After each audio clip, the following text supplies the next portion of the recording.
This week's movies: In the House, The Lords of Salem, and Oblivion.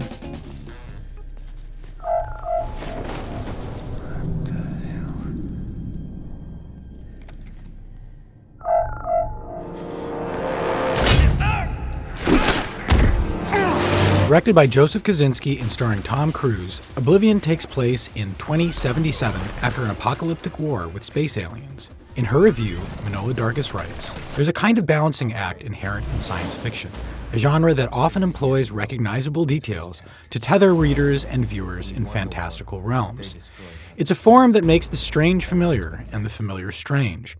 But because Mr. Kosinski hasn't come up with a new or different way of looking at the world, his old-fashioned flourishes prove as empty as the movie's lunar-like landscapes." I've been watching you, Jack. Tu sais, la semaine prochaine, Raph a un contrôle de maths très important. Je sens qu'il est angoissé. Peut-être on devrait lui prendre un professeur particulier. Et son copain Claude, il l'aide pas?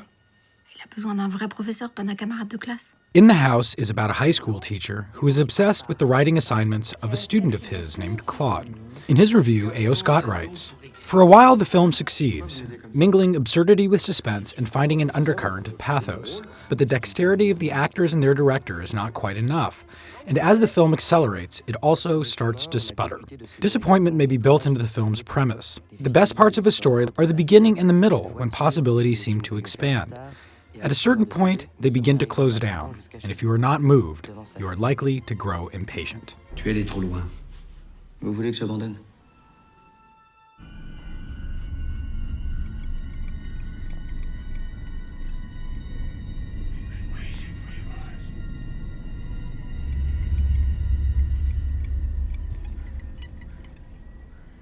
Written and directed by heavy metal rocker, artist, and filmmaker Rob Zombie, The Lords of Salem is about modern witchcraft in Salem, Massachusetts.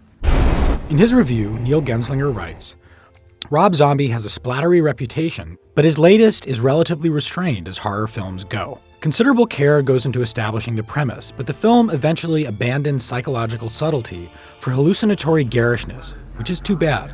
Rob Zombie fans, though, who may go into the film with a certain set of expectations, will have plenty to talk about when they leave." Let's be sensitive about this. Who knows? We might be useful to each other.